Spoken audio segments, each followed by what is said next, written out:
Hello everybody and welcome back to the Overwatch League. We've got our third match of the day of the North American matches that's occurring, and it's the Gladiators versus the Houston Outlaws. Bound to be a good one with some of the storylines that we've got lined up here today, Josh. Absolutely. I mean, there's been a bunch of changes as well. Both of these rosters are starting to experiment as Gladiators try and break into the elite, and the Houston Outlaws try and break into kind of the middle of the pack and become serious contenders. But the most important one here is the Gladiators, because they just signed Kevster, somebody that a lot of the community's been talking about for a while, a player that's been on the rise for quite some time, but has recently just slaughtered his way through contenders and has finally solidified a spot on a starting Owl roster, and it's Kevster, DPS player for the Gladiators.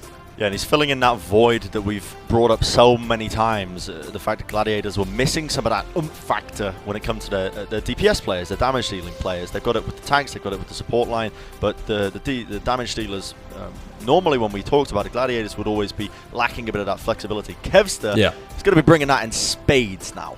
Yeah, huge amount of flexibility and also an amazing prowess when it comes to especially the hit scan heroes. You are going to see this guy paired alongside Birdring whenever there's a double hit scan meta. And right now, it seems like the perfect time to get the best out of Birdring, who's already been on a bit of a glow up, as Reinforce might say.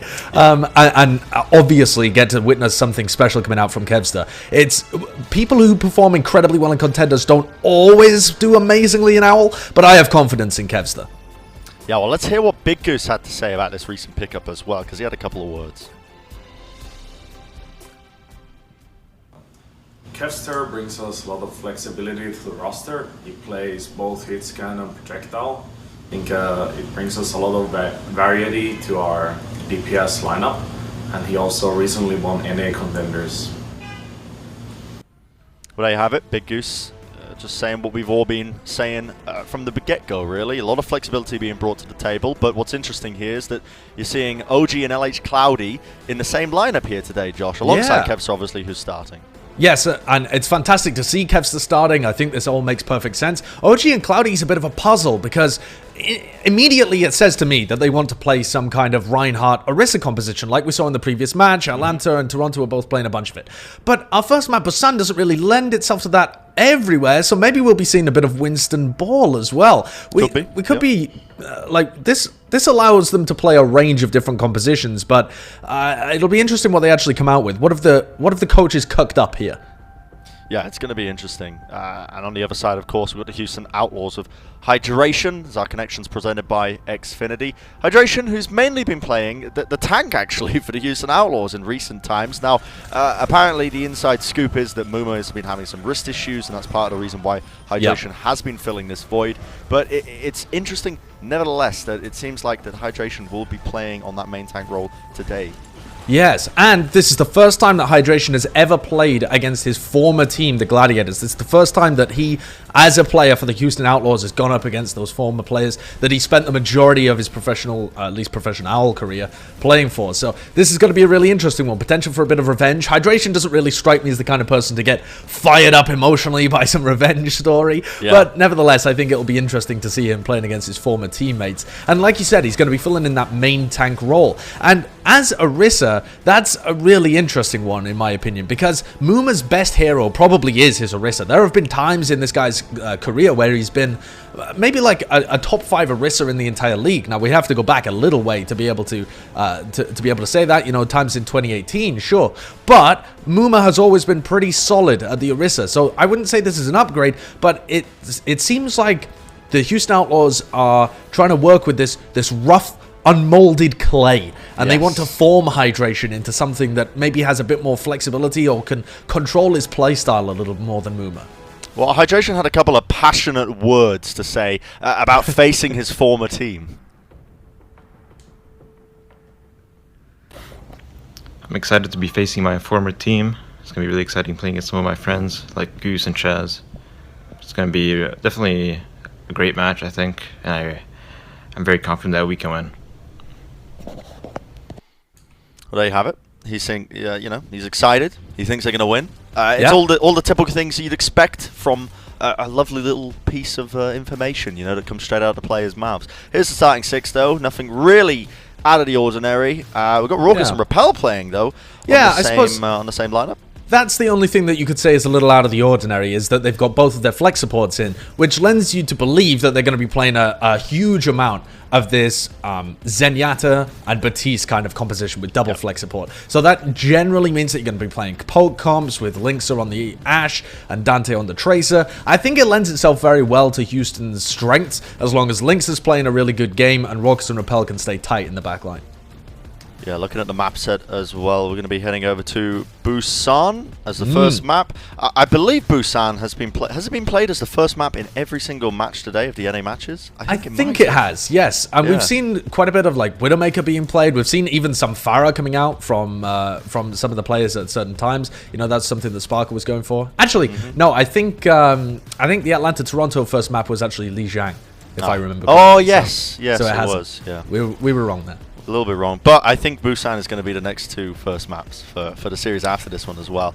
As for the hero pool, you can see that Echo, Sombra, Diva, Brigida still out of the pool, unable to be played right now. Beautiful little Diva picture, Bren. I know that you can't see it, but a little bit of special sauce been added there from the producers. Yeah, that's Bren in his Diva suit. Wait, it's me in my Diva suit?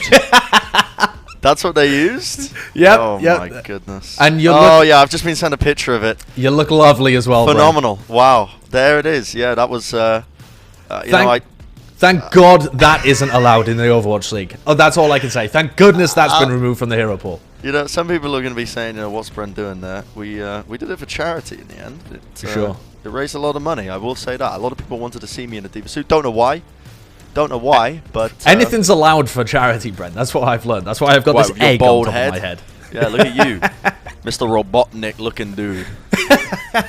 Unfortunately, can't even grow the mustache to do a proper Dr. Robotnik cosplay in the first place, so I'm just stuck with an egg, me and Deepe, unfortunately. But in the meantime, that's Gladiators as well, being coached by an egg right now.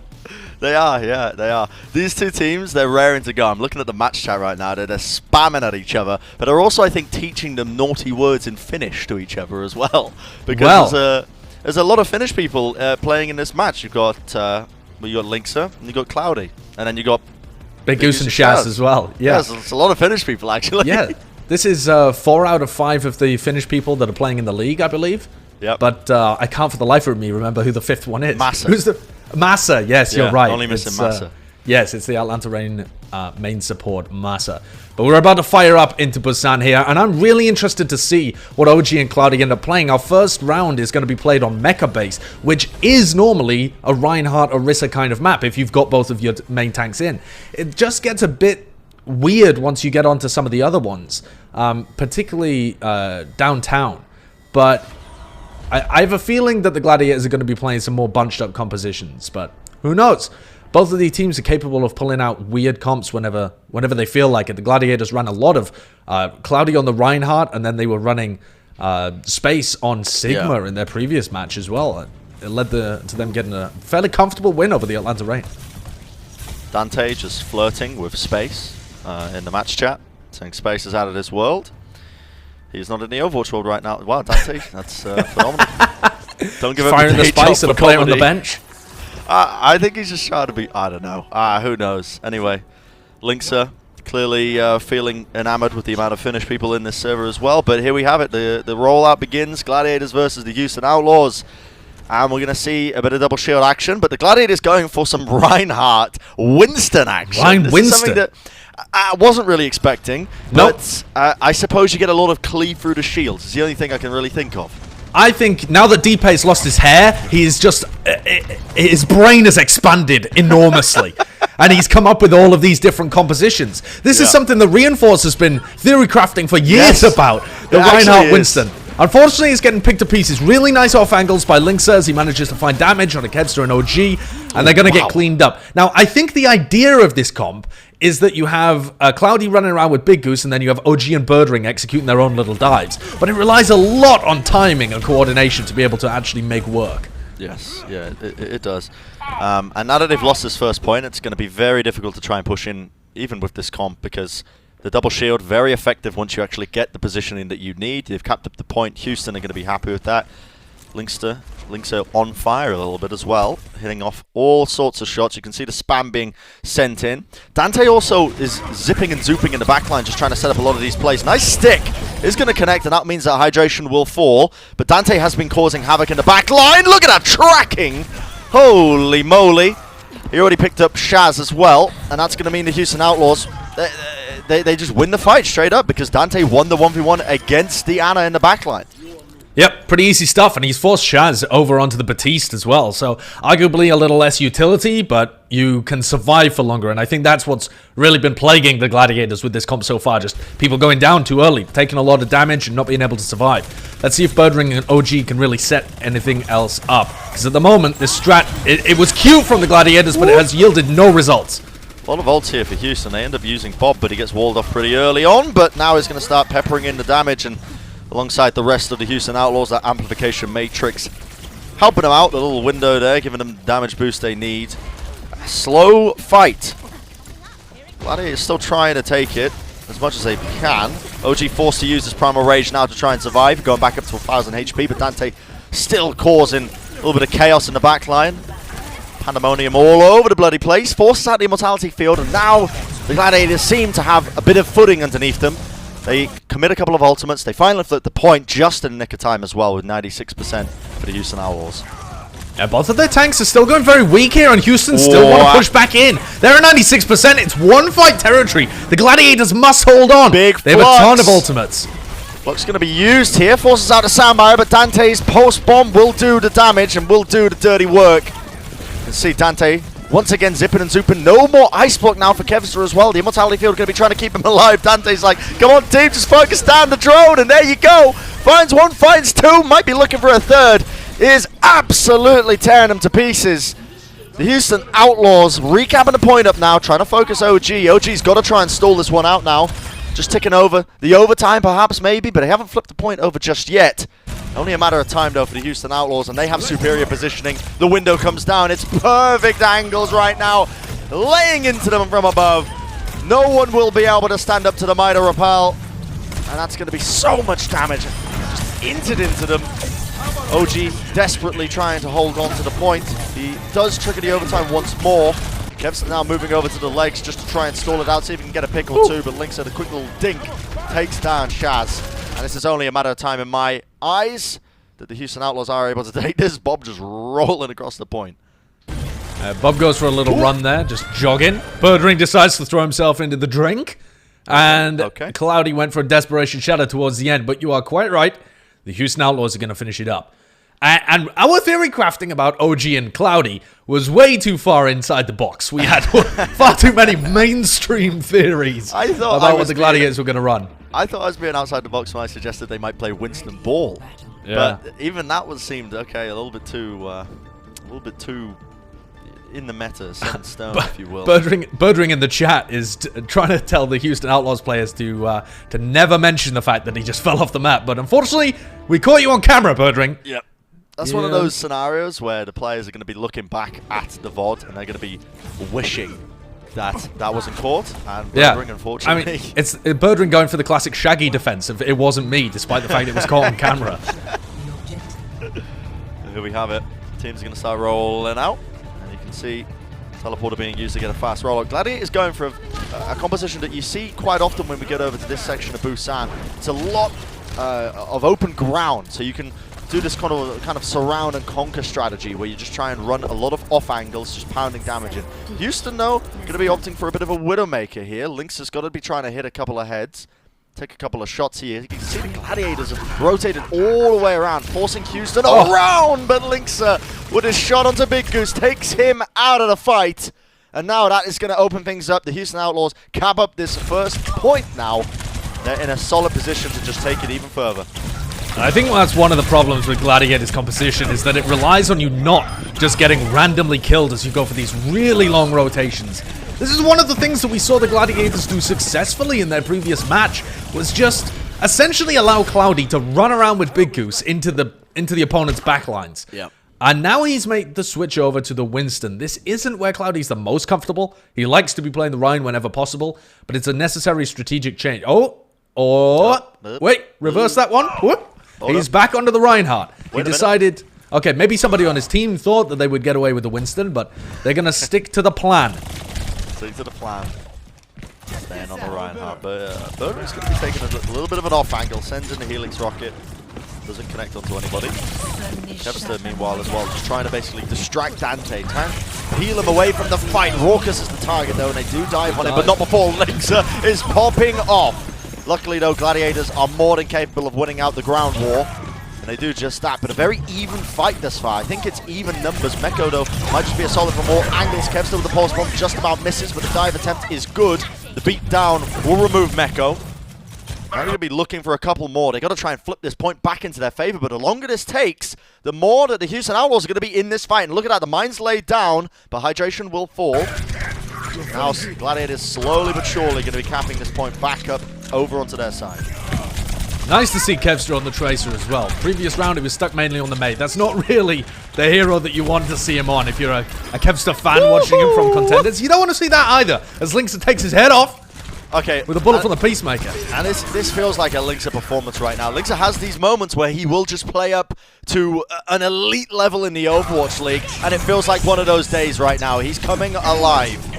Hitting shot after shot after shot. Gravitic Flux is good from Meko. Sends Shaz right up into the air. Like a clay pigeon, able to be taken out. And now they flip the point back over to their favor. Gladiators could not stall it out. It's a bad sound barrier. Only connects onto 2 targets. But that was pretty much last fight territory right now. Now Kevster's going to try and clean it up here as he picks out, or takes down Hydration, I should say. But 92% in counting right now, Josh. Is not looking good for the Gladiators. Not looking great at all. Raucus and Repel with both of their ults as well. 97%, and Dante's continuing to harass. Incredible! Oh Pulse bomb and finishes off Cloudy as the Immortality Field was also taken down by the Pulse. Dante's on a tear. You talk about Kevster, but Dante's got to be the best Western Tracer, I think. It's between him and Shax. And he's turned up today. Man. Yeah, when Linkser and Dante, when they're playing up to their potential, when they're playing all the way up to 100, you know it's going to be a hard match for them. And the Houston Outlaws going to be taking map number 1 against the Los Angeles Gladiators. What a great first map from the Houston Outlaws there. And this is such an important game if you're going to be getting these wins. Because, let's be real, when we were coming into this match, on paper, everyone predicted the Gladiators to win this match. Just on the basis of how they were playing, their recent pickups, their acquisitions, and how Houston had been playing recently. But if Houston end up taking these maps, and potentially the win here today, it has big implications for the Summer Showdown tournament with these qualifier matches. I definitely agree with you. You would kind of call the Gladiators and the Atlanta Reign the gatekeepers between the lower level teams and the upper level teams. And if Houston Outlaws are able to come out with a win here today against the Gladiators, they've proven that they can hang with some of the middle pack teams in the Overwatch League, at least in the North American region. That was a good start for the Outlaws. They've got to keep it going though for the rest of the match. Alright, well, we're going to find out after the break if Dante can keep this ball rolling. We'll see you soon. Don't go anywhere.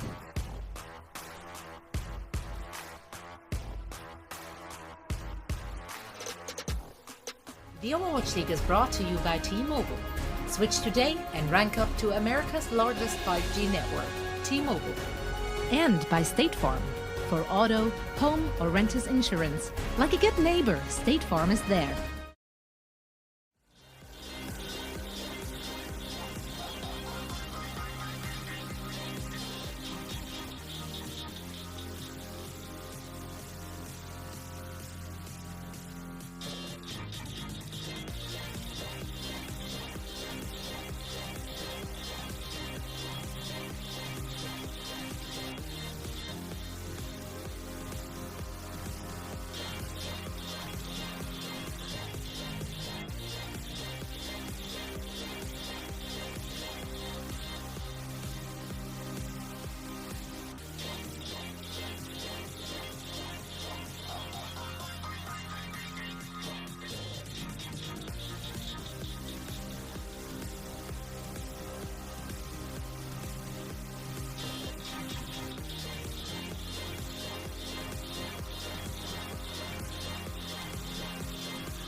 The Overwatch League is brought to you by HyperX. Unleash your style, unleash your fury with HyperX Fury Memory. And by Coca-Cola, the official refreshment of the Overwatch League.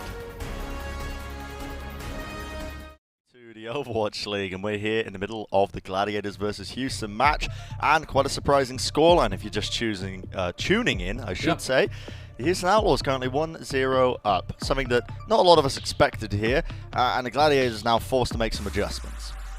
Yep, and that means that space is going to come in. This is the more classic composition, the classic roster, sorry, that we were expecting the Gladiators to be fielding here. They tried something unusual for the first map, and I think that that really should be the story that people remember from Busan, is that the Gladiators were really trying something out of the box there. Out of the box, yeah. It wasn't even just that they were playing double main tank, they were playing some weird stuff. They were playing Reinhardt Winston. They ended up playing Reinhardt Ball a little later on as well. Yeah. So these are compositions that we don't often see in the Overwatch League because they rely a lot on being able to have fantastic coordination and the enemy team not reacting to them properly as well. And to their credit, the Outlaws, they responded correctly and they played very well, but the rest of the series, I would expect the Gladiators to go back to more default stuff and Busan to be just kind of a blip. And now the real mirror matchups start to begin. I will say, though, there is a bit of a toll to be paid when you start a series 1-0 down. It can, you know, just this little character at the back of your mind, Josh, who's just kind of, you know, chipping away at your mental, if you will, as the match goes on, because you do feel like it's a bit of an uphill struggle. I'm sure you can relate as a former Overwatch League player. True. For me personally, you know, I played on the stage a couple of times, but never really in this scenario. I've only really ever won.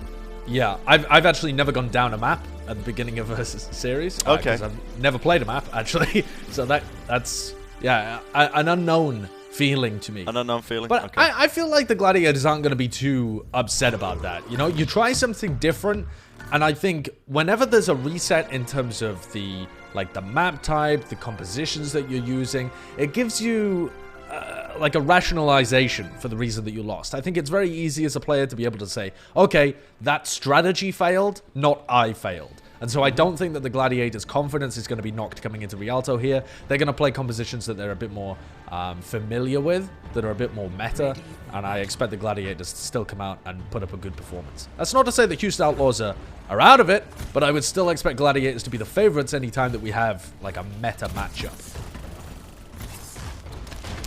Yes, and I think, agree with you in that across most scenarios.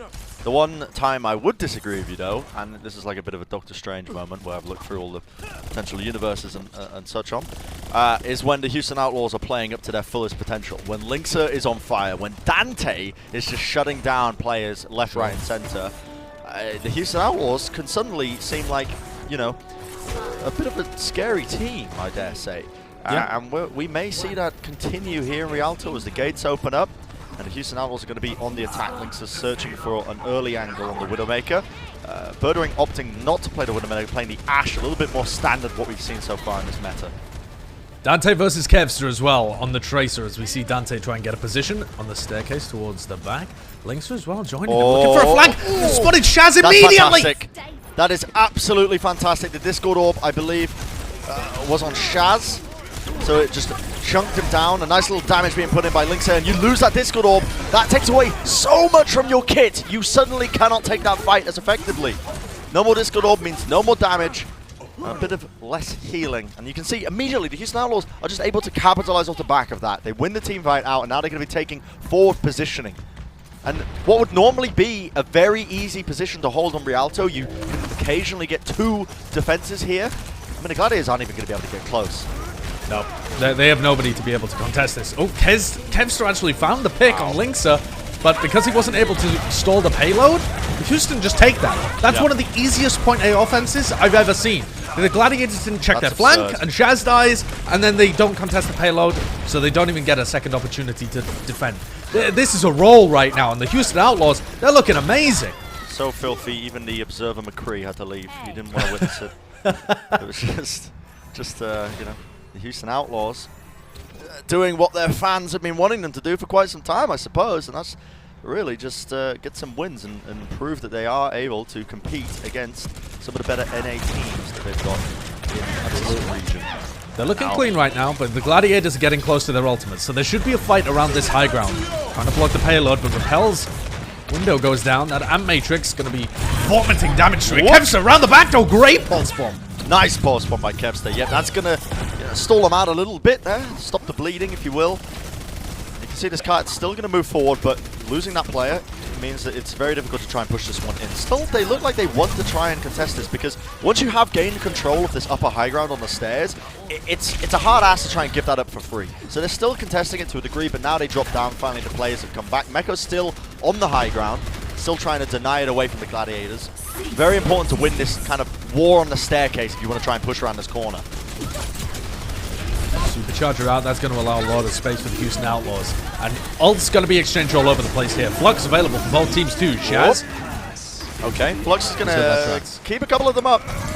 Transcendence there going to be forced out here by Shaz. A lot of picks going away of Gladiators here. I have to say this should be a reset in theory. Not really many opportunities for the Outlaws to try and recontest this. And yeah, it's going to be just that. They're backing off. Gladiators going to be trying to punish them as they're trying to disengage. As nice they should. Great shots by Birdring there. Flick of the wrist. Big and the Gladiators finishing them up the tail end of it.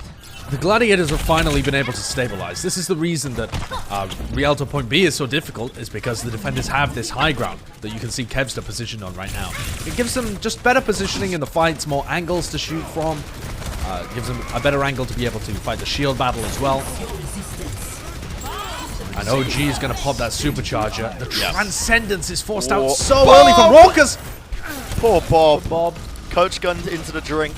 Unfortunately, you know, robotics, water, they don't really work that well. Apart from submarines, it's the one case where they do work quite well. But in this case, Lynx is going to be trying to put some damage in. You can see that Yoink pulling them away off the staircase. This card is getting good, decent progress, but Kevster with the pulse bomb laid down, forced out the immortality field. Everyone weak on Houston Outlaws, and that means the Gladiators are definitely going to be capitalizing off of it.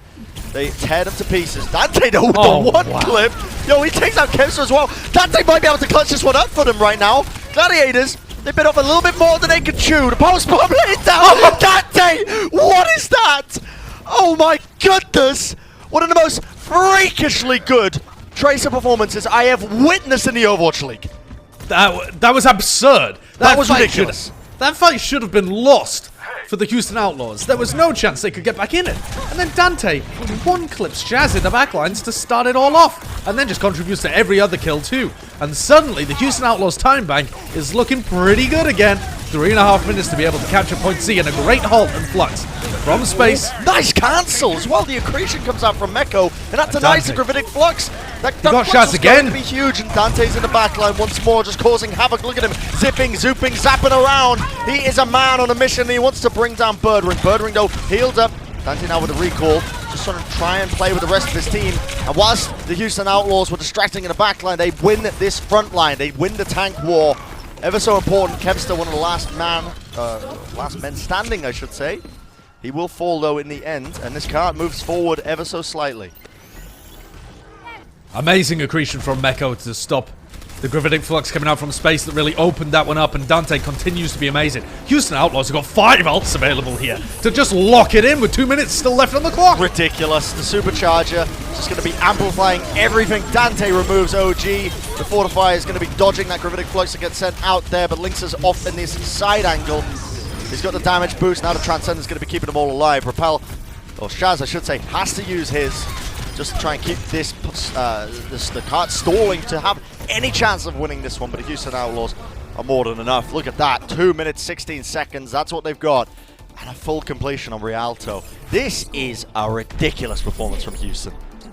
I'm going to be honest with you, I said it at the beginning of this map. When it went to the double shield mirror, I thought that the Gladiators would have an advantage. A small advantage, to be sure, when you consider that, you know, Dante's amazing and Raucus and Repeller finally in to be able to play the double flex support, but I definitely thought that the Gladiators would be the more solid team. This has been proven completely wrong on the Rialto attack. Apart from a small moment where they got snarled up on point B, which is a very difficult point to be able to move around, Houston have been on fire. Individual plays coming out from Dante, from Meko, from the backline of Raucus and Repel, just rock solid. And the Gladiators, with a roster that should be improved, are getting steamrolled. We say improve, but we've got to remember as well, it takes a bit of time for a new player to come into a system and actually integrate and mesh well. It does take a bit of time sometimes, even if that player, you know, is Kevster, he's very renowned in contenders before he got moved up into the Gladiators. But still, Houston, this is what's so scary about Houston, because when Dante is playing on point, he makes a case for one of the best tracers in the world. And we've already seen that in this map alone. When Lynx is playing on point, he makes a case for being one of the best hit scam players in the world. Not maybe top 5 actually, maybe getting ahead of myself a little bit there. Yeah, I don't want to give him too much credit, Fred. because I know he's going to be listening back. He's going to, you know, I don't want his ego to be blown up, but here it is. The Gladiators now have an opportunity to attack of their own. We'll see if they can even match the Houston Outlaws. I think a lot of this is going to come down to the Tracer battle. We saw Dante crack this wide open on point A. And already Houston are doing a slightly better job, I think, of being able to scout the flanks. They're trying to keep an eye on where Kevster could be coming from. And again, oh my god! That is filthy! Come on, man! Dante is actually just playing with his food! He's unreal! What a ridiculous performance. They finally shut him down. That was a Discord Orb in space with a little bit of Hyperspheres pre-fire that do take out Dante. That could be a very big pickup now, actually, for the Gladiators, because remember, they have the superior spawn advantage. The Mortality Field, though, has been forced out of the Gladiators, and they're still just trying to keep Kevster away from them. Dante and Lynx are both observing the flanks. Okay, equal trade going on here. Dante is going to be back in the fight by now. Space going to be trying to get a kill or two, maybe. Sigma's been looking pretty clean these days. Kevster, though, is going to be filling it up, and look at that, right up in their grill. Space with the 2 kills. That's what you need to open it up. And the Gladiators, well, if you're a little bit worried, you can start sweating a little bit less now. The perspiration can be, you know, just kind of wiped off your body, if you will, if you are a Gladiators fan, because they look like they're in a very good position to cap up this first section of Rialto. Yep, we'll see if there's another contest come out from Houston, but it doesn't look like they're in position to do so. And honestly, a pretty similar performance, pretty similar time bank. Done in a different manner, for sure. Much more of the heavy lifting there done by the Gladiators tank line, especially Space, compared to their DPS. But perhaps a crucial difference here is that Houston, despite the fact that they didn't contest the payload, are still fighting over the bridge, giving the Gladiators a bit more space, but then taking the fight after they captured the checkpoint is going to allow them to snarl up the Gladiators in this choke, despite the fact that the spawn advantage is so much in favor of the Los Angeles team. I honestly love this from Houston as well, because if you get a decent defense going around here, you can get potentially 3 good defenses around here. There's multiple opportunities that you can really just shave off some of this time. And when Gladiators have almost 4 minutes to work with, it's almost necessary that you do so. You can see Dante just trying to distract him in the backline here. He has the Harmony Orb as well, alongside him just to help him out. And now the Sgravitic Flux is going to be forcing out a Transcendence. Dante will be regrouping with the rest of his team. Kevster's trying to make something work, but Birdering turns it around. 2 headshots. Wonderful stuff. That is going to happily help out there, the Gladiators. Surely they should be able to get something done with it. Houston Outlaws, though, I think they realize, this is going to be a lost fight, but as long as they die on the card, they get a good opportunity to just stall even more time off. So good effort now from Meko there, just stalling off that time. Still a large time bank for the Gladiators, but they have to get around this corner, and this is where even the Houston Outlaws, with their incredible push, got snarled up a little. A lot of ults available here as well, so this is what it's going to come down to, I think. The Gladiators have a Flux, but Raucus can answer with his Transcendence. I think the Big Goose's Amp Matrix might make the difference here if he can get it down on the high ground. See, the Mortality Field was utilized here by Big Goose, still keeping him alive. Kevster's Pulse Bomb does get the value they were looking for. Meko falling, not ideal. The Houston Outlaws unable to get a solid ground underneath them. Lynxa does even it up, though, by taking out OG, which could be a bit of a silver lining for them, but now Bob's going to be sent into the back line. That's going to be causing them to play these off. And goes Raucus, please don't walk into that, thank yous. Goes back to safety, but Dante ends as well. He's gone out of the fight. Removed by Birdering. That was the Discord Orb helping him out as well. Hydration desperately trying to hold on to this positioning. He doesn't want to try and give it up. He's got the shield there to push them back. And you've got to remember as well, the Houston Outlaws do have the superior spawn advantage. Their players going to be coming in a little bit quicker, but slowly but surely the Gladiators seem like they're in a very good position to push this one in. And hiding behind those archways, they can play line of sight away from Repel's Amp Matrix. So that shouldn't really be able to do too much. Lynxa goes forwards, has to dodge that Pulse Bomb as well. And the Gladiators are slowly trying to push forwards. Oh, wow. Tank line taking a ton of damage though. And with Space going down, that might call the push even though they have so many ults. Yeah, Kevster's doing a lot to distract the backline here, which is all well and good, but the front line needs to be getting some value as well. That's wonderful though. Kevster takes out Linkser, Birdring as well. Hit a nasty shot onto Dante, removing him, and now the Houston Outlaws, well, they've lost a lot of their players. Raucus might have to go sicko mode here. The one player you need to turn up in this scenario. The Transon's going to be keeping his team alive. Houston want to keep contesting this, and I can respect it.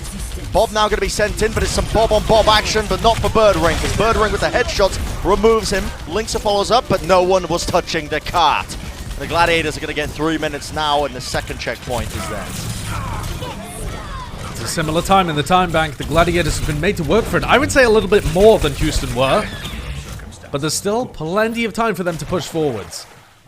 This is where Meko and Dante went beast mode to be able to get their team across the line for this final area, but the Gladiators don't really have any ults to work with. Space is going to get close to his Gravitic Flux, and there's nothing to answer here on the Outlaws, so still an opportunity, and it looks like Kevster around the side, seeing if he can take the 1v1 duel. He's going to have the health back advantage, but he just forces Dante back. A little bit absurd that Kevster got the jump on him, and Dante still brought him down to 50 health. Yeah. That's just ridiculous. I mean, Kevster, he's trying his hardest, bless him, but Dante, when he's on fire, he is on fire. Dynamite comes in, is going to be putting in some consistent damage over time, just around the cart here. A difficult position for Gladiators to try and push in. They need to get a pick-off or two. Kevster. I think it's got to be a Halt Flux, right? That's got to be what they're going for here. Right. Trying to keep my eye on OG to see whether he can get anything in. He's built up a pulse bomb now. He could distract at the backline. Dante goes down, and here's that Halt coming in. Does bring them up, does enough damage to allow Birdring to really just work these off angles. He's got the Dynamite, works up the Coach Gun, puts him into safety here. Happily, the Gladiators will clean up the rest of them. Only a couple of players remaining now for the Houston Outlaws. Transcendent's going to be keeping the Gladiators left alive. Dante with the pulse bomb, but no one able to touch, which means the Gladiators, they do get the full completion, admittedly with less time than the Houston Outlaws did, but a completion nevertheless. One good push deserves another there, and the Gladiators answer with only 30 seconds less. 30 seconds can make a difference, especially when it comes to point A, and previously what we've seen from both of these two teams when they attacked point A was very early picks from the attacking side, and that really just cracks it open. Once you get into a 6v5 scenario, or you have a player advantage and you're attacking, it can be very, very difficult to hold on to point A. Yeah. But 30 seconds could certainly make the difference if both teams end up watching their flanks properly, because I think that's what's really done it before. Dante taketh and he giveth away when it came to the Houston Outlaws, because he managed to find such an amazing first pick onto Shaz when they were attacking, and then dumpstered Kevster but died, and you can't make those kind of mistakes when you're on the defense, or at least you can't put your life at the same kind of value as the attacking Tracer. Got to play a little closer, a little safer. There's a replay of the final moments. I think this is where Dante does get a nice little stick, but yeah, not really much good, because well, they just captured a anyway. Yep, nobody there to contest though. Dante has been playing astoundingly well, something that if you haven't been listening, you probably got me muted, but I've been saying it quite a lot. Let's be real, Dante, very good player, but now it's time for the attacking side for Gladiators once more. Second chance at it, not much time to work with. Houston holding the high ground now, just a bit of a spam war, battle of attrition if you will. See them just trading out a lot of utility here. I can still see the Houston out. Whoa! Okay. Okay. They're monitoring the flanks though. This is the important thing, because the flank is where the Tracer can really tear things open. Gladiators now are going to be able to control the high ground after they've pushed Houston off it by threatening the flank angle, and this Tracer battle will continue to happen. Yeah, super important to try and deny them from the flank there. Dante falling very low. Might have to recall here. Now Kevster, that's giving him an opening as well, because he knows Dante's used the recall. So he goes for a quick little pick off there onto one of the support lines. Meko a bit out of position, but luckily his team are there. But now the application matrix, this might just tear straight through them. Mixer though, he's going to even it out. Get a good immortality field there. Just does keep the Houston Outlaws alive. Kevster though is just farming up damage. Big post bomb into the corner. Repel will fall and finds a second one in the form of Meko going down. Make it 3. Kevster, welcome to the Overwatch League. Goodness me, tearing up the opposition. Great push from the Gladiators, and that was really opened up. because Big Goose got his Amp Matrix earlier. So with 10 seconds left, this is looking strong, but Outlaws are now in a position where they actually can contest this payload. They don't have to, because it's going to get into overtime, and they only need to win one fight anyway, but they're in a position where they can take a fight wherever they choose. It can be in this choke, it could be on the bridge, and it looks like with Dante zipping in and sticking the pulse bomb, they are going to take the fight right here. The pulse bomb sticks with Dante. So He's on 5 HP. Kevza tries. He can smell the blood in the water. Now you see the gravitic flux sent up. Straight back down again. Good transcendence from Shaz. He's going to be forcing up, and now it's Space's turn to try and make it work. But Dante with the tracking. Look at him go. He's in the backline, and he's tearing him up. Tearing him to pieces. 4 kills for him. 3, I should say. But Dante finishing off with the 4th. And that is going to be a beautiful little hold there from the Houston Outlaws. You can see them. They got that defense just before they capped up that first objective. And that might not seem like a big deal, but I can assure you it is when it comes to the grand scheme of things. Because if Houston end up capping that first point, they don't want to be giving them even more time to try and recontest it now when they're going for their attack. Absolutely. Crucial defense. Really nicely played as well by Dante. Zipping in to be able to block the objective and then cleans up with a bunch of kills as well. This has been a fantastic map from Dante. A lot of people have been talking about Shax recently for the LA Valiant as the best Western Tracer. And a lot of people hyping up Kevster and Birdring, honestly. We didn't really know which one of them would be playing the Tracer and which one of them would be playing the Ashe. But Dante reminding everybody that he is a player to have at the top of your lists whenever you're considering Tracer players in the Overwatch League. He's so good, and he comes out here on Rialto and proves it.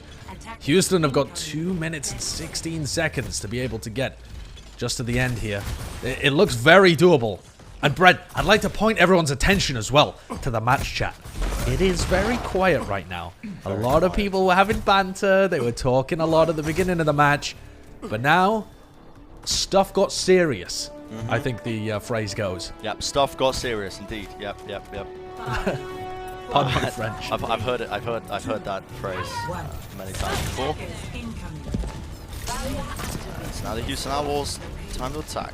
Table has turned, of course. They do have a bit more time to work with than the Gladiators did, and that could come up quite huge, realistically speaking.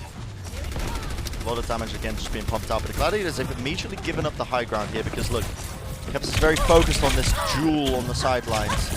He needs to watch the flank here, he needs to prevent them from even taking any space, but the Outlaws have bullied their way in, it feels like, and now tanks are taking the battle face to face. Kevs is going to be diverting his focus, trying to bring down hydration, but the Immortality Field will get forced out pretty early, but Raucous falls. Big pickup now for the Gladiators. Kevsa with 2. Recall going to be utilized here, might be looking for the 3rd. There we go, Shaz finally able to finish him up there, so good time bought now for the Gladiators. Yeah, really good play by Kevster. Part of being a great Tracer is about your timing and your awareness of where people are. And Kevster realizes that he doesn't need to guard the flank anymore because Outlaws are going for the shield battle instead. And he just hops up on that high ground and peppers them all from behind. Really nice play by him as he heads towards his pulse bomb. Dante, though, keeping pace with him, absolutely. Kevster's actually working his way around the back. He's trying to look for a flank, I think, onto Raucous and Repel. He's miles behind towards their spawn. This is super interesting, yeah. And I don't think anybody from Houston would suspect this. They might hear the blinks now, though. Let's see. They do have high ground control. Now, Kevster was trying to take a little play there off into the flank. Had to recall out. Gets halted forward to take it out. Beautiful hold by Hydration there, setting up that kill. That could be the opening they needed. And now the pulse bomb from Dante once more. I think it just dropped off OG as he used the fortify, but it matters not. Because the Houston Outlaws have more than enough damage to push this one forward. All they have to deal with now is Birdring, who's just waiting behind him, but the Discord Orb on him will mean that he is easy work for Dante. Yeah, high risk, high reward from Kevster, but he gets punished for it. It was a great halt, like you said, and now Space on the high ground might be the man that needs to throw his body on the payload to be able to touch this. Actually, it was Kevster. Forces out the Immortality Field as well with his Pulse Bomb, and now the Gladiators can get back in. A lot of ultimates being committed here. The Amplification Matrix from Houston is about to fade. Bob being sent into the fray as well. It's absolute chaos. It's pandemonium, but it is final fight territory nevertheless. And it feels like the Houston Outlaws are coming up clutch once more. OG so weak, so low. He will be falling in the Houston Outlaws. Going to be taking map number 2 in the series against the Los Angeles Gladiators. Words I did not think I would be saying, but I am happy to see the Houston Outlaws playing up to their potential. Absolutely. That's what it comes down to. The Houston fans, ever since the beginning of the league, they've been looking for their team to be consistent. That's been the name of the game. There have been moments where Houston, like last year when they beat the San Francisco Shock, there have been moments this year where they beat the Paris Eternal and looked fantastic. But Houston have never been able to carry it on for a long period of time. Right here, they are playing the meta, they've got Hydration in and playing the Orisa, and they are still being able to fairly handedly beat the Los Angeles Gladiators, who really are one of your guardian teams to the at least mid-table, if not the top. So I'm liking what I'm seeing here for Houston. If you're a fan of the Houston Outlaws, this is a lot of great stuff to be kind of building on for the future as well.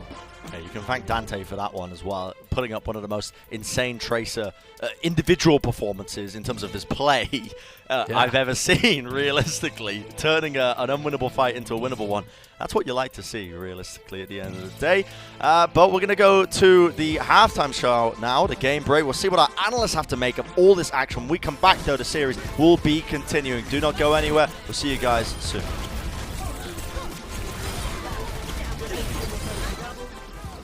The Overwatch League is brought to you by Zipchair GAMING, the official chair supplier of the Overwatch League, and by TeamSpeak, the official voice supplier of the Overwatch League.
We're good.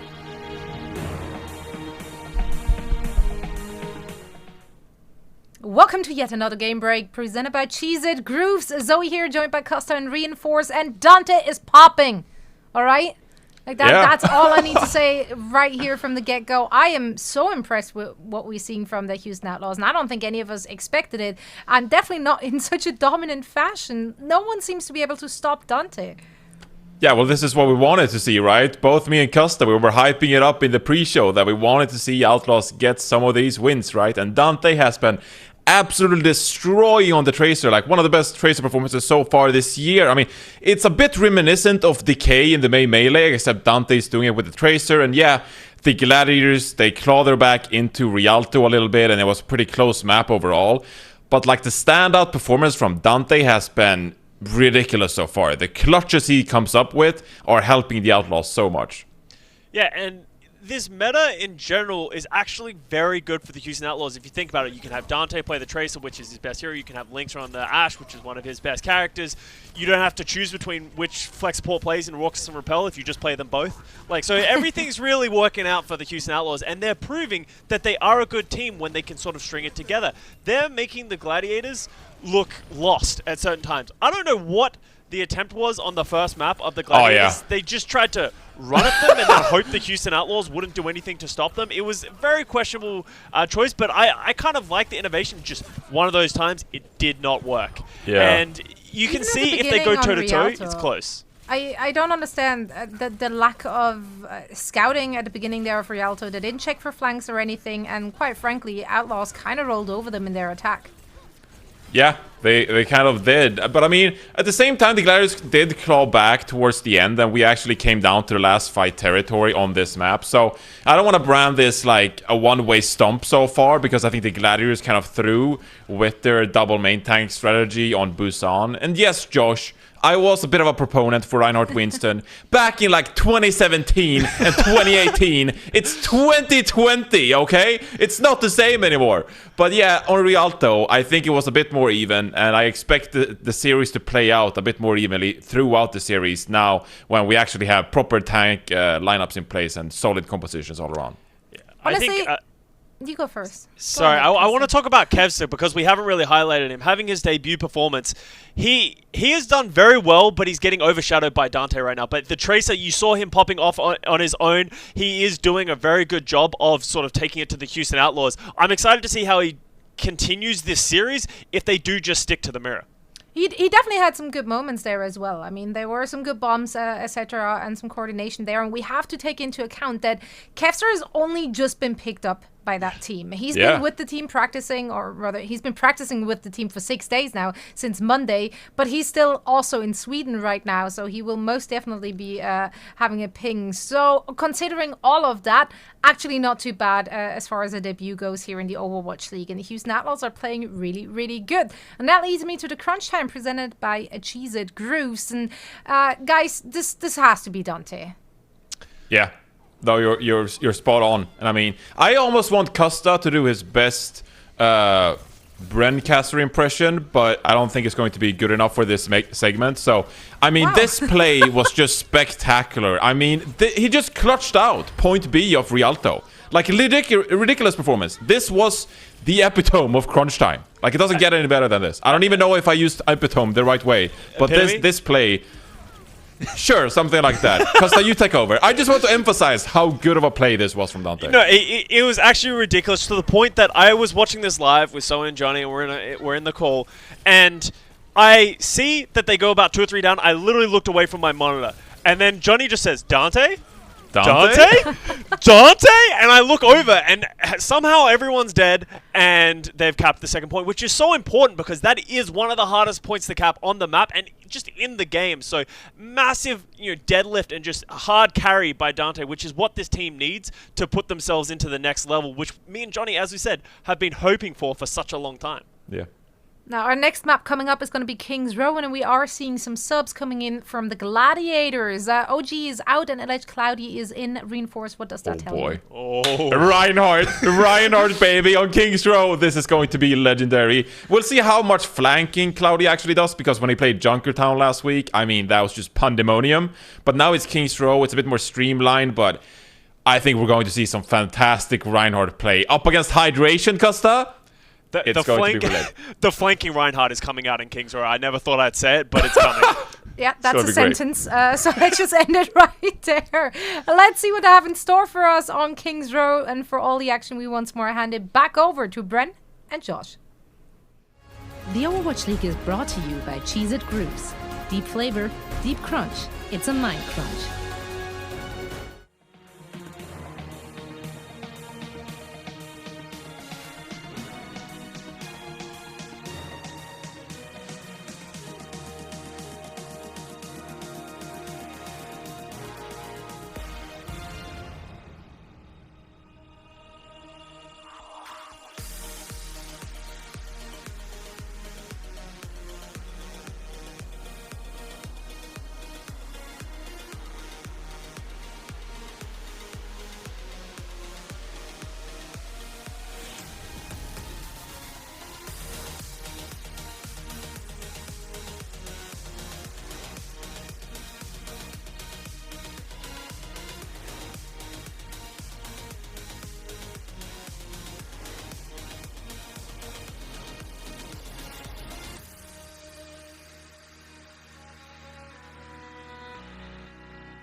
Coca-Cola is the official refreshment of the Overwatch League.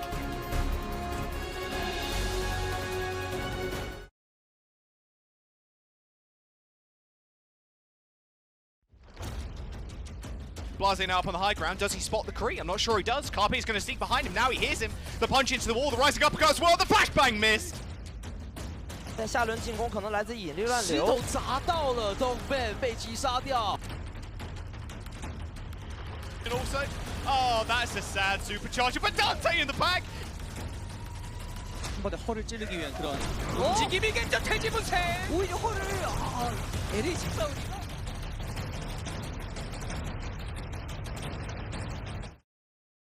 Joining us maybe the midway point, maybe a little bit further on between the Gladiators and the Houston Outlaws. If you're wondering what these dark patches are on my chest, I tried to drink some water and dribbled it all over myself. So that's why I've got. That's the Josh Classic. Start here. Yeah, it is. Yeah, sorry, couldn't clean it up in time. I am a waste of space. Yep, a little bit of a child. I'll get you a sippy cup for the next match, Brent. Don't worry about it. What a game that we've witnessed so far, though. I mean, just unbelievable scenes between these two teams. And like Zoe was talking about at the halftime, Kevster's been playing on 150 ping because he's playing from Sweden. And he's been putting up a good performance. Like, his stats have actually been pretty good.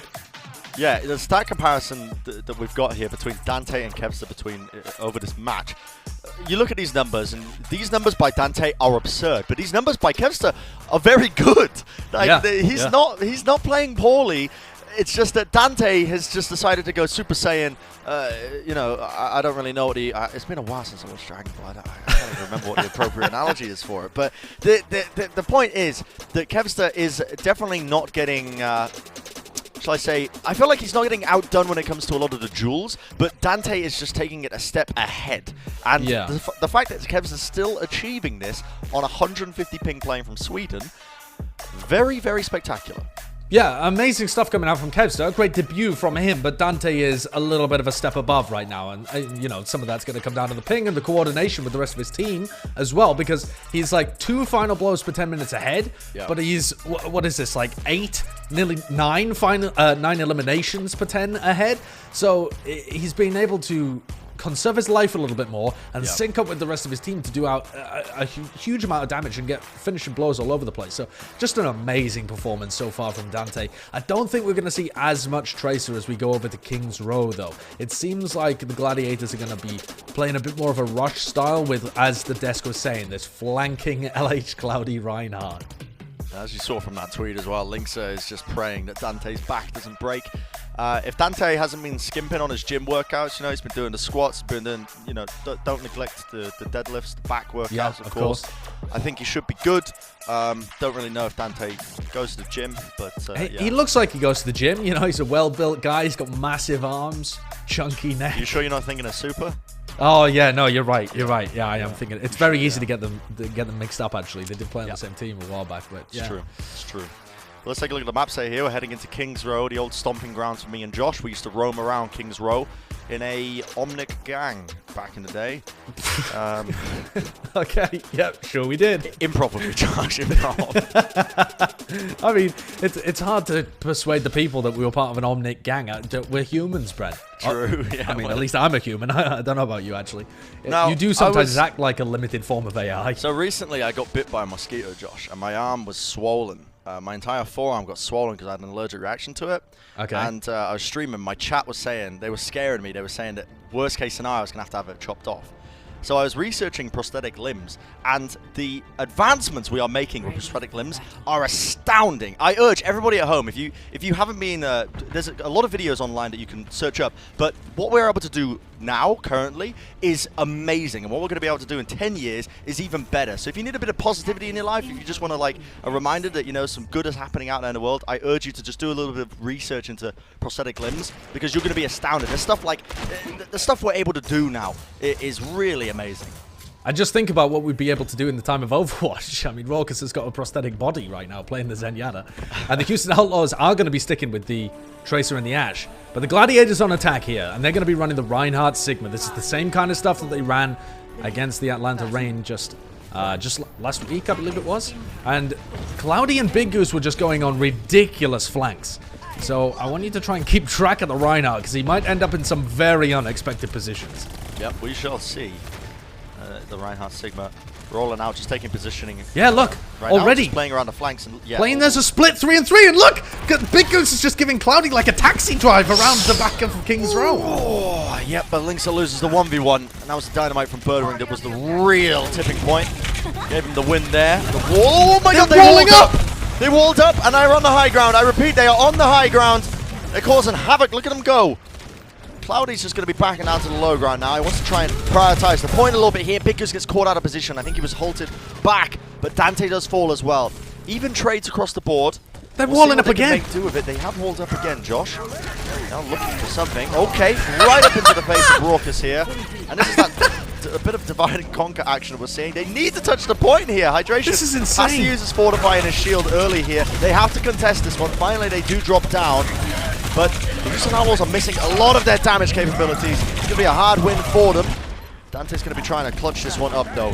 In a position to do so, does not have that much HP. Uses the recall, but the dynamite is going to be chunking him down, and there you have it. Even though Dante did get the health pack, the cap will go the way of the Gladiators. From the insane mind of David Pay, the coach for the Gladiators, and also Cloudy's ranked experience, the Gladiators have cooked up just a whole new way to play. I've never seen any team that plays like this. It's very much a weird style, where Cloudy just roams around the map with Big Goose, and they've got these niche May walls as well. Kevston just coming fresh out of contenders, boosting them into weird positions, and Big Goose is flanking, or kind of scouting actually, from the high ground, calling Cloudy for when to engage. This is so weird! Look at this. I've never seen anything like it. And now they're moving around the corner. Oh my goodness, he went for the wind strike combo. There you go. So the Korean casters have been calling it when you get the amplification matrix and the fire strike, but didn't get that much value done. Does not matter though, because they're winning the team fight out. Dante's still trying to cause a bit of a distraction at the backline. Raucous does take down Birdwing before going down himself, but he will move forward with 4 minutes remaining. This is some Chengdu Hunters stuff that's going on in my game right now. This is madness. I mean, the Gladiators are trying something that's so different to what the other teams in the league are doing. And that bit them on map 1. They ended up losing. But right now, it's catching the Houston Outlaws completely off guard. Cloudy's in the backline repeatedly.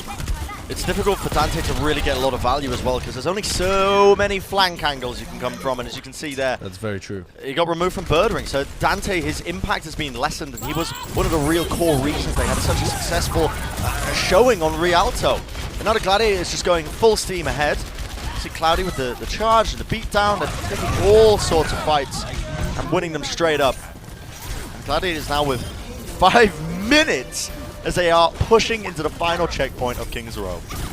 I mean, with the Houston Outlaws not having a Lucio, they can't go aggressive on the players that the Gladiators leave behind. Like, if Cloudy and Big Goose and Kevster roam around the map, you'd say, okay, we'll just play aggressive at Space and Birdring, try and kill them instead. But the Outlaws don't have a Lucio. They can't move around the map as quickly as the Gladiators. And they're just getting caught out by Kevster and Cloudy. Now the Blitz is going to get utilized here in close quarters. Hydration gets frozen up, but nice defensive ice wall pushes Cloudy to the high ground. I think he realized I can't actually do much here.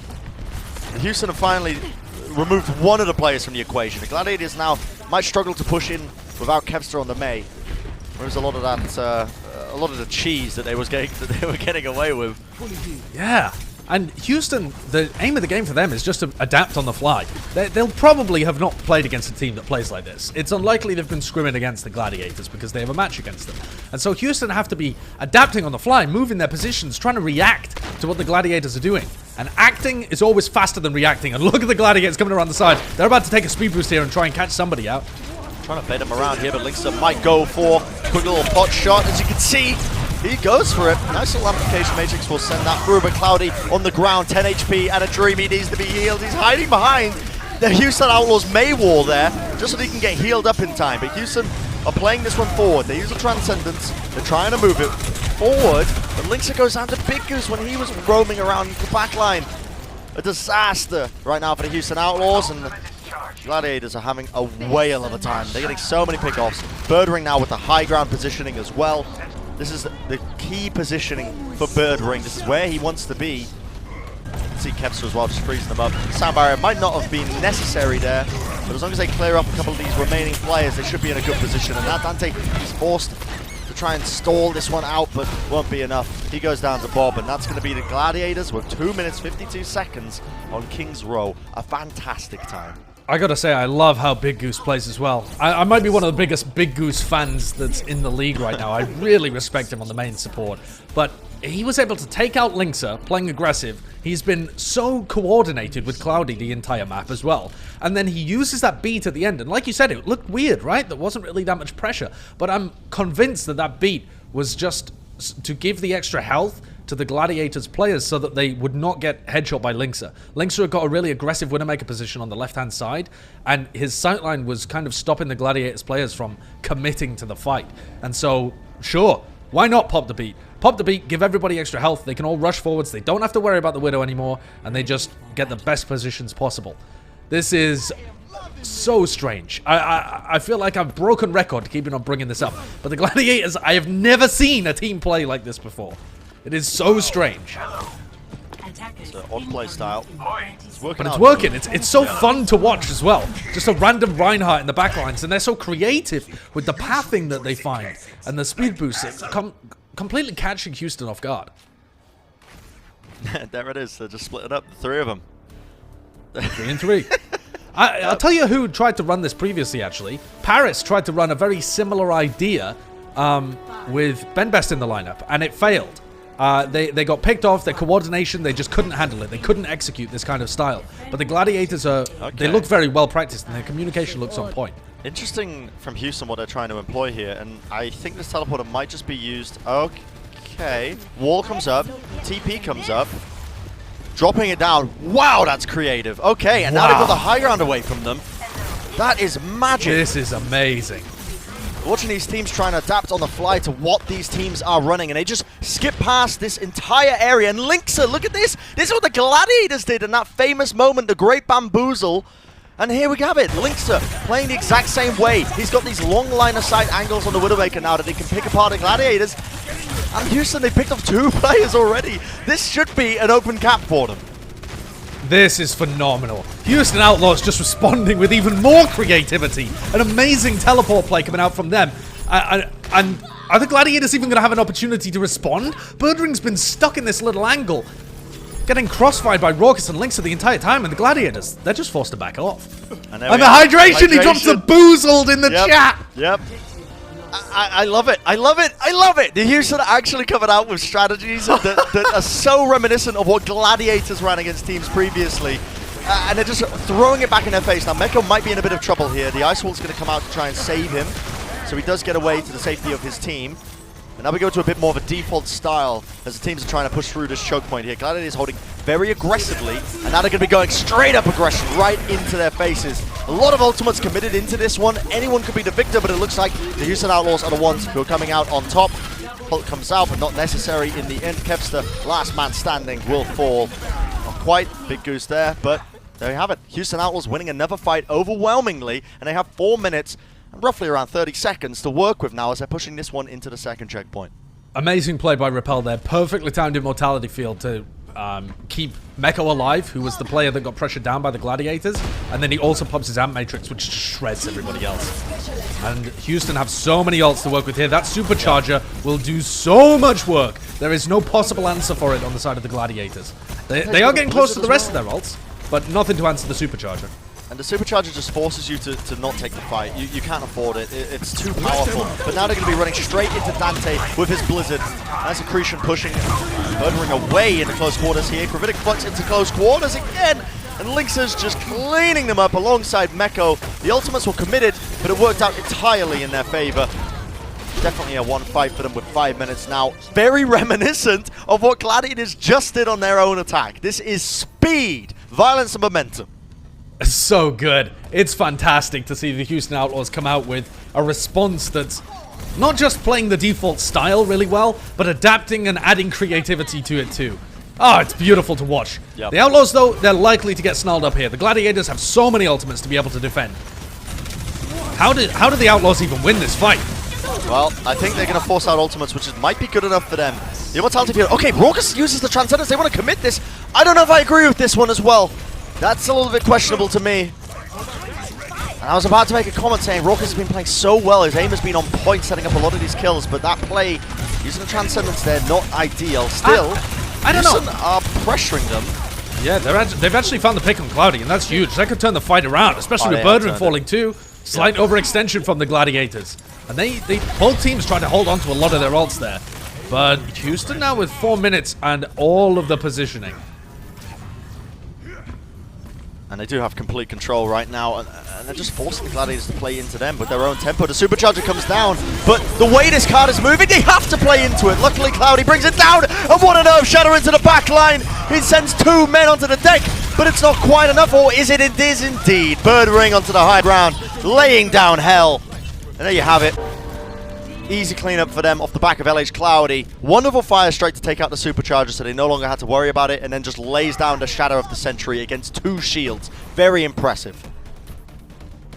I just want to go back to that Transcendence as well coming out from Raucus. I think that was a pretty decent trade because he got out the Blizzard and the Gravitic Flux, and you can see that he's able to put out enough damage here from the backlines, Raucus, to keep roughly up to speed with Space and Kevster in terms of their ult. So now it's on the Gladiators. They've got to create magic out of a very limited ultimate pool, trying to get value out of Shaz's Matrix. Good aggression though. Cloudy goes in for the charge. And this over-aggression by the Gladiators did hurt them previously. But it looks like they're taking it a little bit more safe.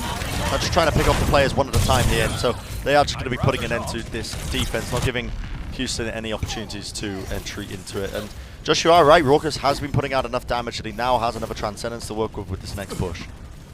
And that's not bad, but really what they're hoping for is Hydration Supercharger. That's what really opens things up. Because if the Gladiators can still win with a Flux, that's what they're going to do. They're going to try and force out this Trance. They don't actually know it's not available, so Amp Matrix, the Immortality Field is the counter here. Kevster, he's going to be looking for a Blizzard. The aggression! Speed boosting into them. They split up the Houston Outlaws, and they caught them in that close quarters and environment. That's where Ryan is going to be excelling if you're speed boosting him. A brutal combination.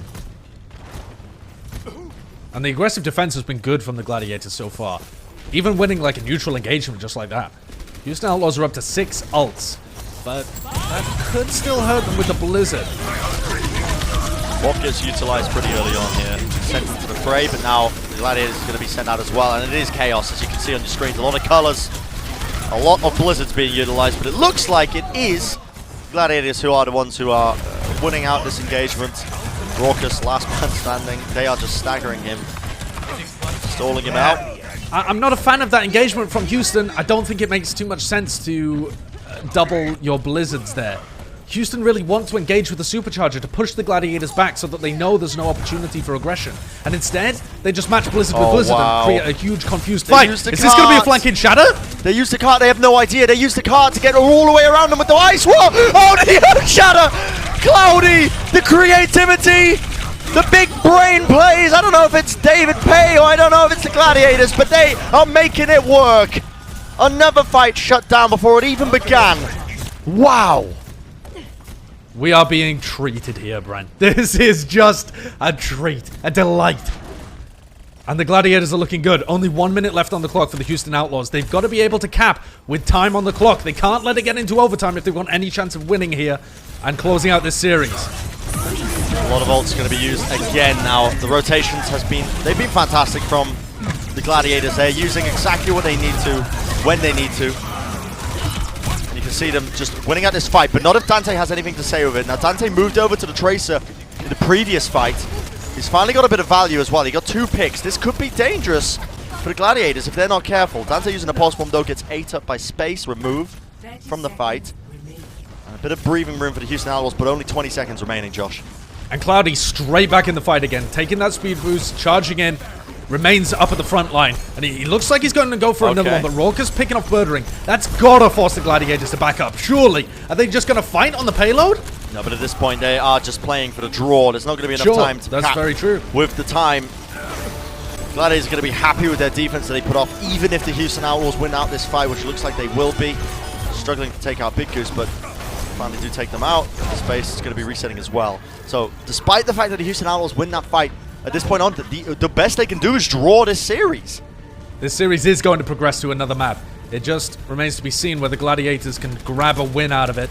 They've got the ults here to be able to try and fight. I mean, they might as well. There's no downside. Bob sent straight into the ice wall. Now the Gravitic Flux sends him up, sends him down. Enough damage put into Cloudy to remove him once more. Houston in a very solid position to try and win this one out. Raucous there with the Transcendence to provide enough healing for his team to really cap it out. So they do get the full completion. But as we've been saying previously, the best case scenario now for the Houston Outlaws is a full draw. And they've got to defend with 2 minutes and 52 seconds on the clock.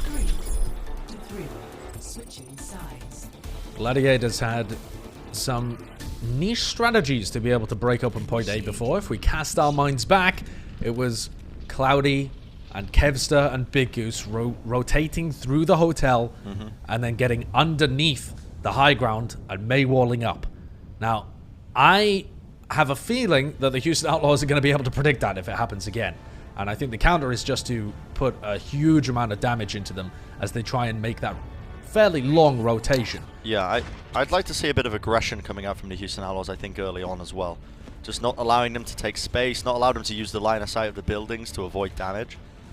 Sure. It can seem a little bit weird, I suppose, giving up the high ground, but the thing is, Josh, it's one thing knowing what the enemy team is going to be doing, but it's another to actually know how to counteract that and actually play around it. Totally in the moment. true. Totally true. Let's take a look at this final moments as well from the Houston Outlaws on their attack. A fantastic Gravitic Flux coming out from Meko. Even lifts Bob into the air as and well. then eats the Blizzard.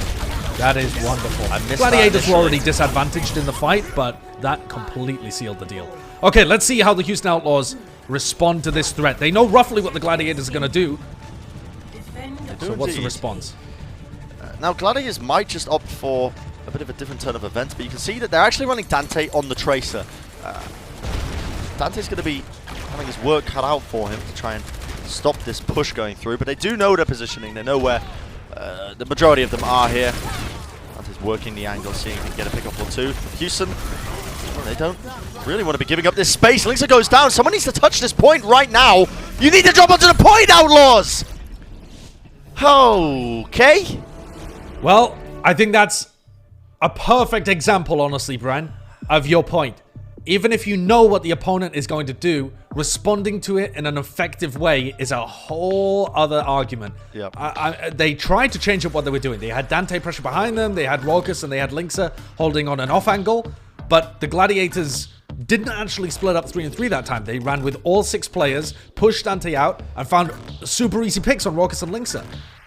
They say in chess, actually, that the biggest difference between a top-level player and a lower-level player is the ability to defend properly and not to make mistakes that are, like, worse in your defense. And I think that's kind of what we witnessed there. Even though the Outlaws had a good idea of what the Gladiators were going to do to attack, when they made the adjustments, it actually just made them a little weaker, if anything.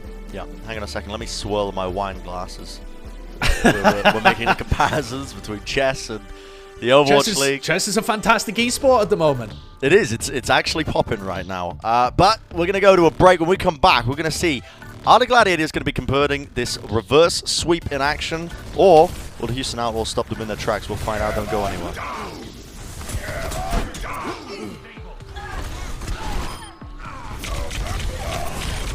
The Overwatch League is brought to you by T-Mobile. Switch today and rank up to America's largest 5G network, T-Mobile.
Stands the Gladiators versus the Houston Outlaws, and it is looking like maybe. Do you smell that, Josh? It smells like it could be a reverse sweep. Oh, right. Yeah, reverse sweep. What were you smelling? I smelled some kind of like musty smell, like a co-caster that's been too long in a Diva onesie, like that kind of weird smell. Yeah, I'm surprised it wasn't Pringles the amount are behind you. I've got so many of them, Bren. I mean, is today even a Pringles day or is it a CHEEZIT day? I don't know whether I can even. Yeah. I mean, I've got so many Pringles everywhere.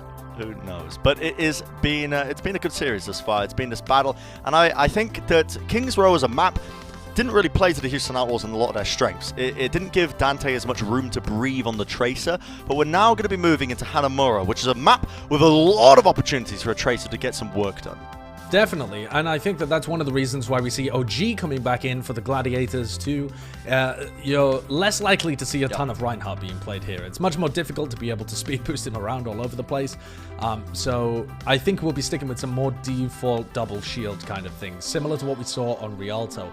Rialto, it was a very close game in the end, but it looked like Houston were coming away with it, and a lot of that was to do with Dante. So I'm going to be looking again to Dante and Kevster.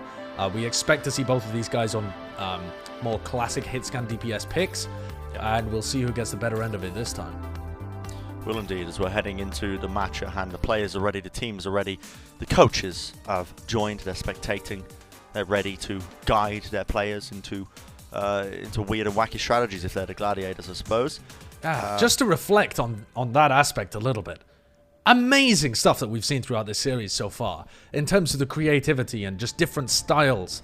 And APAC as well has been experimenting a lot. If you didn't get the chance to watch those games last night, with different heroes, a lot of stuff that's outside of the box of just Tracer Ash. Wrecking Ball compositions. Yeah. And I think that part of that is to do with us moving over to 2-week hero pools. It just gives teams a little time to get comfortable with the main composition and then start to experiment outside of it a little bit. And I think this has allowed for this flare of creativity that we've seen from both the Gladiators and the Outlaws. It's great to see. It really is. Yeah, beautiful. So the Houston Outlaws are going to be on this defense first. Lynx are opting for the Widowmaker. I have no issues with this whatsoever, actually. What about the hydration ball, though? Yeah, that's quite peculiar. I want to say it gives him a little bit more diving potential with Dante to help him secure some kills. But also, you got to remember as well, this first checkpoint, if they're trying to take positioning onto it, the ball can be quite deadly. The unseen ball is the deadliest, as they say. So if he rolls forward and knocks anybody off whilst they're actually on the point, you can see where Hydration is setting up here. He's unseen right now. I think, they're going to go for a pile driver dive attempt, I think, and maybe Lynx is trying to set up the cross angle as well. Yeah, I think this might be the play. Well, we'll see how it works out. All right, as they come in, Hydration's been given the go-ahead. Look at these skills, the techers. Straight up into the air once more. Lynx gets to pick off onto Big Goose here. They've let them in, but they're happy with it. Yeah, that was a bit of a weird one, because honestly, Hydration didn't do that much, but it did just disrupt them and hold them in the choke point. Maybe more so than if they were taking a shield battle. Kevster has found his way in behind, I believe. He got in through that right-hand side from the attacker's perspective. And I think, yeah, here he is, all the way at the back. And he's going to be looking for an opportunity to sync up with the rest of his team. But his team doesn't really have a ball. He's just looking to distract, mostly. Yeah. Hydration's just waiting onto the high ground here. Here's Kevster. He's going to be looking to, as you said, Josh, distract, see if he can get a pick off or two. Meko going to be harassed a little bit here. Has to use the grasp just to heal himself back up. And now here's the double blink attempt here onto Lynxer. Doesn't get too much value, but distracts him. That's the important thing. He's removing space away from Lynxer. Doesn't let him take these free angles, these free shots. Lynxer now has to worry about Kevster being in the back line a little bit. But still, Gladiators have rotated all the way now onto the point, and this is what this is why Hydration was picking the ball. A little bit more harassing power into their backline themselves. The issue is, though, the Gladiators now have complete positioning and control up onto the point. Kevster's going to be trying to at least get a kill or two. He's going to try and make it work, but had to recall there a little bit earlier. And Gladiators still trying to press the advantage. The Gladiators are actually finding it difficult, even with the double shield, to be able to set up on the point, because Houston are surrounding them and attacking from all sides. Kevster does come out with the kill on Hydration eventually, and the Gladiators, they're managing to stabilize. I think Those that might picks are be going to stop a number of attacks from a number of flanks and allow them all to focus forwards and take out the final remaining players. I quite like that strategy, though, from the Houston Outlaws. It's something that we haven't really seen too much. It's reminiscent of, I suppose, when we used to see teams run Winston, I guess, on this first point of Hanamura with like a more anchor typical tank, and they would run it in a very similar fashion. Actually, they would run it to try and harass the Widowmaker player or whoever was in the back line, maybe the Zenyatta who was being left behind. Hydration sticking with the Wrecking Ball, though. The unseen ball is the most deadly, as Brennan said early on. Yep. See if Hydration can pull up should we see like a triple boop insta-kill? I mean, I don't think so. I believe that might have been patched out of the game, but he's definitely trying to set up something. I think just trying to get the timing right. They have the infra side, as you can see, so they have knowledge of where they are. I think he's looking for a boop just as they engage to be able to knock everybody up. He tries to go for it. I think he may have knocked him out of the pulse bomb by accident. He has to back to the low ground, though. Now, the mines did remove the immortality field, if that's any consolation. Probably not. But nice Gravitic Flux comes out from Meko in the end, and that will take out Big Goose and allow Dante to work his magic into the backline. He does a significant amount of damage and removes 2 of them from the fight. And hey! Okay, there you go. And honestly, Brent, you've got to say, removing the immortality field there was huge, because then when Meko came in with his Graphitic Flux, there was no immortality field to be able to stop all of that damage coming out. So they were able to get a lot of kills just based off Hydration's mines, which forced out the immortality field, and then following up with Meko's Graphitic Flux. So nice play from the Houston Outlaws. They look practiced. Hydration's not just rolling around all over the place on the ball. They've got very specific setups that they want to try and execute. Yeah, Hydration's Wrecking Ball looking kind of clean as well, you know? It's he's clearly been... He's definitely going for the unseen ball. Yeah, and honestly, I kind of like it. You always got to keep the Gladiators guessing. You got to keep them wondering where the next angle of attack is going to be coming from. This time straight from behind, but they pre-fire Dante. They take him out. Give me the power driver down to the floor. They did knock down Shaz, and that forces out the immortality field again. Look at the tech from Hydration. Insane stuff. Managing to find himself back up onto the high ground there. Wonderful, wonderful moves being made. Links are falling very, very low from the span angle, but again, another pile drive straight into the corner, and it puts in enough damage for Dante to clean up again. 2 kills for him. I love what we're seeing right now from the Houston Outlaws. Yeah, it's really clean, actually. This is wonderful play from Houston. And Hydration's the focal player. Like, yeah, the rest of the Houston Outlaws are kind of working off the space that he creates them. But Hydration's so well coordinated. The unseen ball is the deadliest! Oh, that's all right. Birdring was just hiding down there anyway. I think there's potential here for the Gladiators to change up their composition. If you're not going against double shield, it opens up a huge range of other comps to try. But instead, the Gladiators are kind of fixed in this mentality of just double shield being the meta, and they want to carry on with it. They really do. They're trying to make it work. And again, they have to be worried about Hydration, because the last 2 attempts, he's really put an end to all of it. Now, the mines do come out into the close quarters, but no one's really there to push them in as Hydration went down to the accretion. Bob on the point now. It's one of the main reasons, or one of the reasons that Ashe is being played so much is because it gives them some staying power on the point, and they do get a tick just from Bob alone. Pretty important stuff. Now, the Transcenden's going to get forced out, but Kev still loses the 1v1. The important thing, though, is that Birdring still has maintained control of this high ground. Might have to drop down to help his team out, though, as well, as Dante is, once again, just making them into mincemeat. It is brutal. Yeah, he's absolutely on fire. I would like to see the Gladiators split up a little bit more, to be able to, instead of going all 6 top right repeatedly, just time after time after time, maybe put Space and Kevster over on the left, or maybe Space and Birdring, so that the Ashe can get a bit of an off angle and try and pressure people as you push in.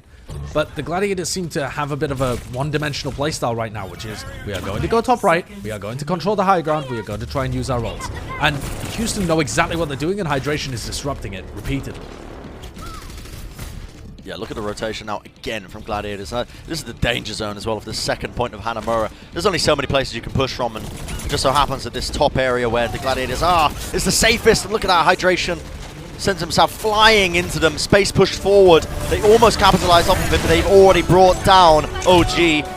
Sticking to the backline there as Kevster wins the 1v1 against Dante, but too little too late, and unfortunately didn't really get the value that they were looking for. A nasty play by Kevster, but Gladiators could not win the war up front, and that means It's going to be a very nice situation for Houston to try and win this series. Incredibly winnable match here. Houston have done so well to put themselves in this position, and just a little bit more. If they can hold on, this series will be theirs. Less than 50% required on point B to be able to take this. We've certainly seen Houston lose these before. Don't get me wrong. But this looks like a very well-coordinated Houston Outlaws that they fielded today. Lynx is putting up consistent performances. Dante's been amazing. And Hydration is synced up with his team and looks well-practiced. It's nice to see. And the Gladiators are opting for, I don't want to say unusual, because we actually see this quite often on Hanamura first, but normally it's the attacking team that tends to go for it. Here's this play, or a little highlight, you should say. Lynx has said in the chat, body shot bandit reporting for duty, and, well, he wasn't wrong. Yep, hey, that's all you need. Hit some body shots. The whole Houston Outlaws defense just revolved around people doing their job. Nobody needed to pop off. Hydration was disrupting, trying to sync up with Dante and Meko to do damage, and then Lynx had an off angle, and it just makes it really tough for the Gladiators to push in. Yeah. And the Gladiators' defense is something that they've been running for a while now, but nasty shot it's with Mirror normally, and now Kevster's come in to play the Pharah. Kevster's very flexible. He can also play the Pharah, so this isn't a downgrade by any means. Yeah, it's difficult to push in through this choke point when you've got the damage boosted rockets coming through, but Hydration's already worked his way in through the top left. He just rolled his way in, and now OG is really just forced to try and keep him in check, as you can see. And the win condition for Houston here is going to be trying to get through this choke point. For Gladiators, they're just trying to get a pick off or two, and there's one. So that's the power of these damage boosted rockets. Do so much damage. And as soon as you win this first fight, puts you in a way better position to win the subsequent fight, because you're going to be working with potentially an ultimate. Yep, any kind of value that you can get, especially Shaz's nano boost, is going to be so crucial for either finding players or allowing Kevster to go aggressive into the Widowmaker, because he doesn't have to be so worried about those headshots. Oh, Dante with the opening pick though, and a bird ring, that's huge. Yep, Dante just turning thin air into winds, it feels like. And there's a shot from Lynx. You beauty! Look at that! 2-for-1 special. Lynx, he's still got it, man. I mean, it's been the Dante show, let's be real, but when Lynx has turned up, he turns up big. Absolutely. The body shot bandit no more. He has remembered to click on the heads. That was something special there. That's really nice. And it's forced Birdring to go over and take the Widowmaker head-to-head. This just looks like a straight-up win for Houston. They have 5.5 minutes to capture 50%. That is so winnable. So winnable. And I feel like the more we say that, the more it might not happen. But I was holding my breath for it.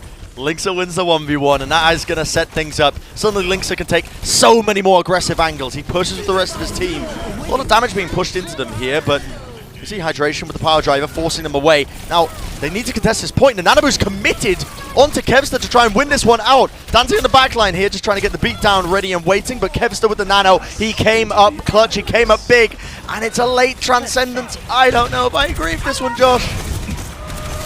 Houston have so much time to be able to play with that I feel like, hey, why not? Go for it. See if you can clutch. Rockacy wins the 1v1 as well at the bottom against Kevster. Oh, yes. My word. But I still think even if you have a lot of time to work with, you can't get overconfident. You can't get cocky. And throwing away ultimates and making minor mistakes, admittedly, because of the amount of time bank you have, it does become minor in the long term. No one can hide. Not really a good way to try and get this started. Especially when Lynx managed to open it up the last time. Yeah, fair enough. I mean, they're not playing the most disciplined style now, Houston, but they still have 4 minutes left. Lynx with the Infrasight as well is going to be able to take a ton more angles. Getting pressured by Kevster, who has had a good game, but it's Dante who keeps opening things up. And another kill onto Shaz. And he chases down Kevster as well. He wants to go for another one. Birdring's so scared. Has to back away. The Venom Mine is going to actually hit off here onto Dante, so Dante forced to use the recall.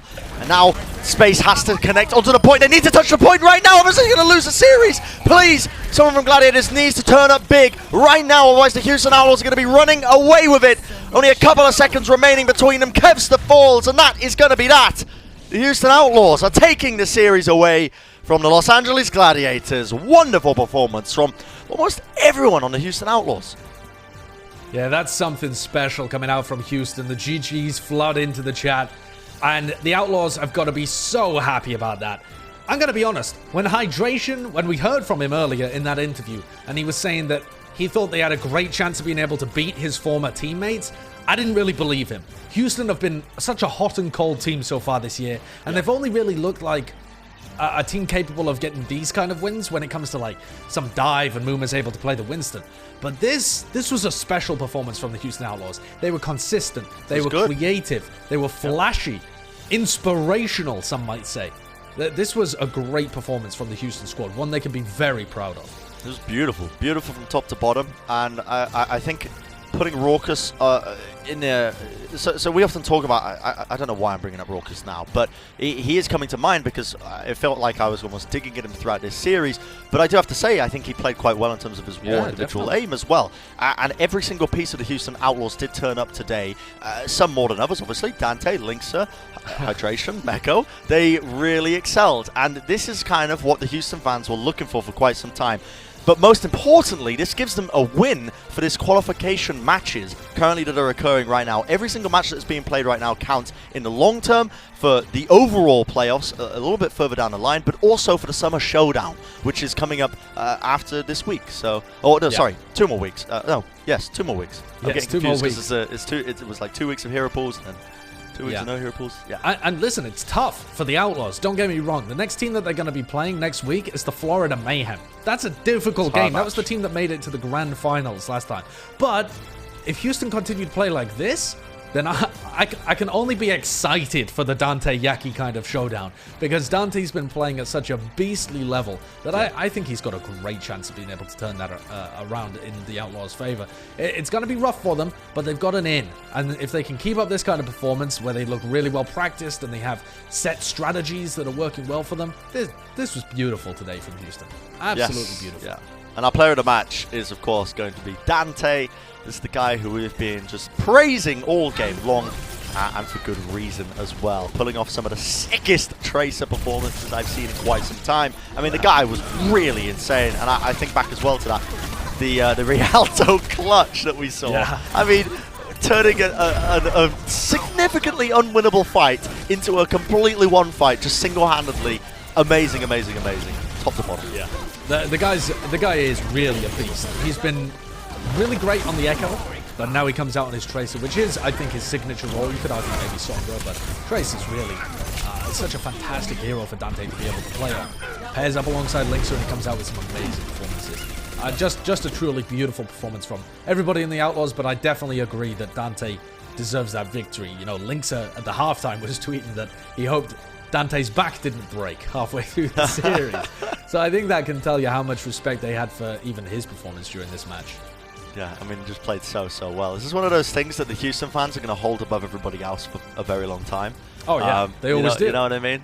Any sort of wins that they might be able to get, but it's well-deserved this time around, at least. They had a fantastic showing. Now, the reason why we are talking and you're still looking at, Lex Luthor and the Scene Boy from Fallout Boy, but they've kind of fallen off a little bit because I haven't had a haircut in a while, is because we're just waiting for the interview to happen. I was trying to think of a suitable comparison. Analogy for yourself. It was difficult. My brain isn't really working that well, but thankfully I don't have to talk much longer because we've got Zoe with Hydration with an interview. Take it away, Zoe.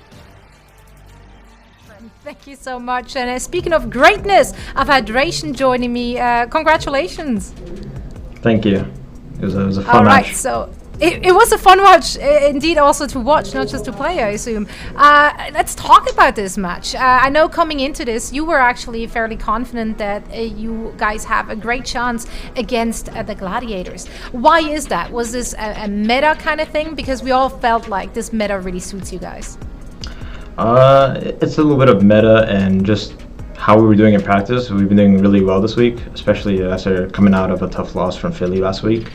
So I think that combined with just like, even though Gladiators kind of did really well against Atlanta last week, the maps that they're playing this week, like the only comp that they're really strong with is that Ryan Sigma comp, and the only comp where we actually felt like that was going to be scary was King's Row. So if it's only one map that we're just scared of, then like it should be pretty easy. Did you feel like you needed to make adjustments knowing that they have a new piece to work with Kevster? Not really. We were expecting a lot of Ashe Tracer or Widow Tracer because it's pretty standard in the meta. But we weren't like too scared of it. Well, that's good. Now, the game you played last week, you did play it very, very close to the Fusion. I mean, honestly, that could have gone the other way as well. So there was definitely a lot of reasons to be proud of the performance. What were your biggest takeaways from that match, which helped you coming into the match today? I think it's more. We were kind of after that loss. Like a lot of the problems that came down to like really small things are like really unfortunate. Like just mainly timing things, and we're just working together as a team to fix our timings, our communication, and make sure everybody's on the same page. Well, you guys definitely clicked today. You were on it. Now, of course, the big question is with your upcoming opponent being the Florida Mayhem, do you feel like if you repeat the performance you had today, is that enough to take the Mayhem down? The Mayhem is very strong right now. They've been very scary recently, so I think we're really gonna need to step it up for next week. And I'm pretty sure we can do that. How much experience do you have playing against the Mayhem? Have you scrimmed them recently, or? I don't actually. I think the last time we played them was like last week. All right, it's not too long ago. I don't remember how well that went, but. Well, either way, we all hope for a repeat performance today. You guys popped off, and it was an absolute beauty to watch. Thank you so much for joining us here for a quick chat. Thank you. We're now heading into a very quick break, and afterwards we are back with the last game of the day, the Vancouver Titans and the Dallas Fuel. Don't go anywhere.